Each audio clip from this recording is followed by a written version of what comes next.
कितनी खुश थी मैं जब मेरी भाभी ने मुझे अपने पोते के जनेऊ संस्कार में बुलाया था। मन में ढेरों उत्साह भर मैं तैयारी में जुट गई थी। सबके कपड़े खरीदने के लिए अपने वर्षों की बचत को जो गुल्लक में जमा करती थी तोड़कर बेटे को दे दिया था। आने जाने और बाकी सब खर्च के लिए जब बेटे ने हाथ उठा दिए और कहा, माँ मेरे पास तो जो पैसे थे उनसे आपकी बहू और पोते पोती के लिए नए कपड़े खरीद लिए, अब आने जाने का खर्च आप देख लो। मेरे हाथ के वो चमकते सोने के कंगन जिस पर बहू की नज़र बहुत समय से थी, आखिर उसे ही उतार कर बेटे को दे दिया। भाभी के घर जाना है, उनकी बहू, बेटे, बेटियां और पोते पोतियों सब के लिए कुछ ना कुछ तो ले ही जाना होगा। खाली हाथ मायके कैसे जाऊंगी? भाई के जाने के बाद पहली बार ही तो उनके घर जा रही थी।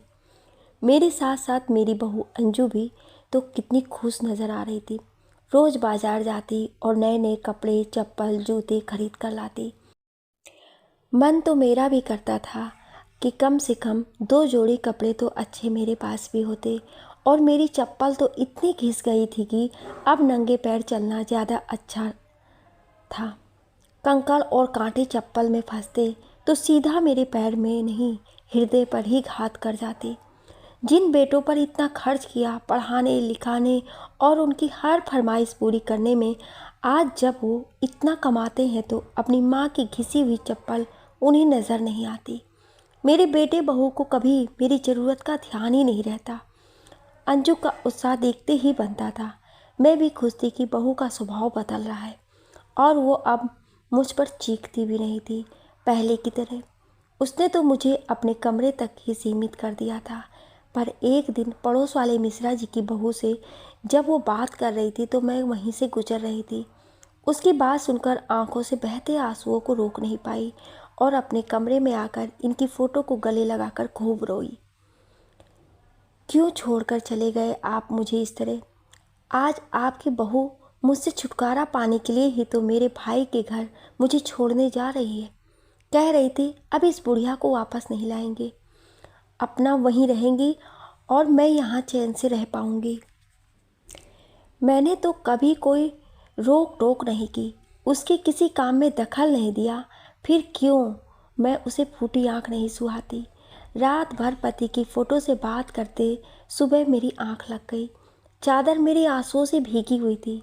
सुबह जब नींद खुली तो मैंने फैसला कर लिया था, अपने बहू बेटे से अपमानित होने से अच्छा है अपने भाई के ही घर चली जाऊं। भाई नहीं है अब तो भाभी और मेरे भतीजे भतीजी और उनके बच्चे सब तो हैं। अपनी बाकी की ज़िंदगी अब वहीं भी रहूँगी। 2 दिन बाद मैं अपने बेटे बहू के साथ अपनी भाभी के घर आ गई। बड़ा सा आलीशान घर रंग बिरंगे बिजली के बल्ब से चमक रहा था। अगले दिन ही जनेऊ था मेरे मझले भतीजे के बेटे का। भाभी तो मुझे देखकर चहक उठी थी, गले लगाकर बोली, रमा बहुत अच्छा किया आप आ गई, अब मैं आपको यहाँ से नहीं जाने दूँगी। मैं खुश थी, यही तो चाहती थी मेरी बहू और मैं भी, पर कैसे कहती मन की बात। रास्ते भर भगवान से यही मना रही थी कि भाभी मुझे अपने पास रोक ले। भाभी की बहुओं और सबके लिए लाए सामान को दिया तो सबने यही कहा, इसकी क्या ज़रूरत थी, बुआ जी आप आ गए, बच्चे को आशीर्वाद देने वही बहुत है। मेरे कपड़े और चप्पलें देख मंद मंद मुस्कुराते और कानाफूसी कर मेरा मजाक उड़ाते सुना था।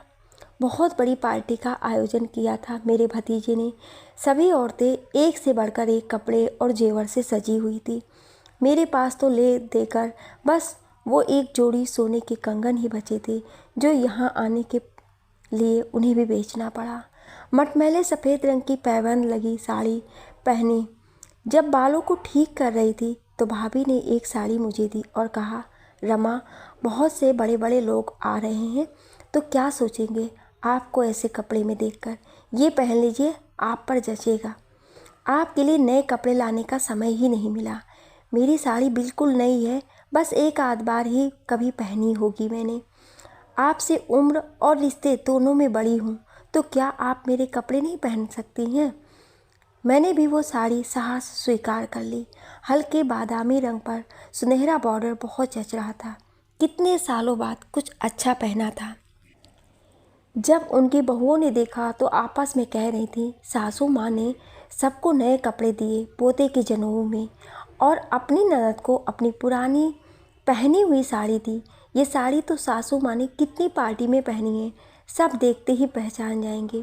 कोई बात नहीं, भाभी की ही पहनी हुई साड़ी है ना, मैंने अपने मन को समझाया। 4 दिन बाद बहू और बेटे गांव वापस जा रहे थे।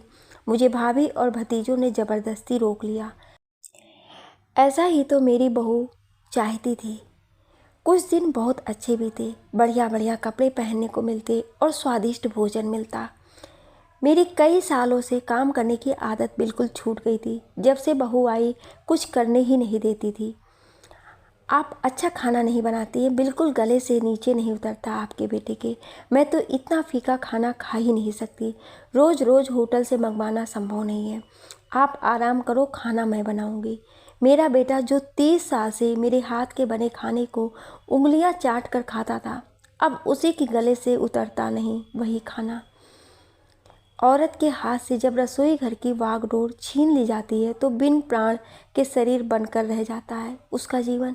बस वही मेरी हालत थी। मैं पहले आलसी नहीं थी, पर जब कोई काम ना करे तो दिन भर नींद आएगी ही। ये उन दवाइयों का भी असर था जो बहू मुझे रोज़ सुबह उठते ही देती थी, जिसके खाने के बाद मैं दिन भर अलसाई सी रहती। मेरे भतीजों और उनकी पत्नियों को अखरने लगा था कि बुआ किसी काम में हाथ नहीं बटाती। वो मुझे हर काम के लिए ताने देने कहते, बुआ आज दिन में सोना नहीं है, आपको अचार के लिए आम काटना है, आंगन में घास उगाई है, आज शाम तक आप आंगन चकाचक कर देना। बारिश का मौसम है पर कपड़े तो सुखाने ही है ना, आप पूरा ध्यान रखिएगा। धीरे धीरे मुझे हर समय खुद का अपमान होते दिख रहा था। इससे अच्छा तो अपने घर में बेटे बहू से अपमानित होती तो वहीं ठीक था। भाभी भी हरदम मेरी खुराक पर ताने कसती, इस उम्र में इतना कैसे खा लेती है रमा। एक दिन जब मैंने देखा भाभी की बड़ी बहू ने सबकी थालियों का जूठा बचा हुआ खाना एक थाली में रखा और मुझे वही खाने को दिया। वो 6 महीने जिल्लत भरी ज़िंदगी से परेशान हो उठी थी। तब घर की बहुत याद आती। मैंने छोटे बेटे को फ़ोन करके बुला लिया और वापस अपने घर आ गई। मायके का एक कड़वा शब्द भी जहर समान है। उनके दिए सभी कपड़ों को वहीं छोड़कर अपनी वही पुरानी साड़ी और टूटी चप्पल पहने जब निकलने लगी तो भाभी ने समझाया, बेकार जा रही हो, यहीं तो कितना बढ़िया से रह रही हो, बस खाना और सोना ही तो है तुम्हारा जीवन। अच्छा जा रही हो तो ये कपड़े क्यों छोड़े जा रही हैं। और फिर वही अपनी पैबंद वाली पुरानी साड़ी पहन ली। कैसे उन्हें समझाती, साड़ी के फटने पर पैबंद लगाकर पहना जा सकता है, पर रिश्तों पर लगी पैबंद संभालना बहुत मुश्किल है। इससे अच्छा अपने बहू बेटों के साथ ही रहना है। जब घर में अपमान मिलता है तो बाहर वालों को भी मौका मिल जाता है। खुद को बदलना होगा। मेरा घर मेरा ही है, बहू के आने से पहले भी और उसके आने के बाद भी। लिखने और बोलने में कोई त्रुटि हुई हो उसके लिए क्षमा प्रार्थी हूँ। आपको ये कहानी कैसी लगी हमें कमेंट करके ज़रूर बताएं, और ऐसी ही इंटरेस्टिंग कहानियाँ सुनने के लिए हमारे चैनल को सब्सक्राइब ज़रूर करें। Thank you.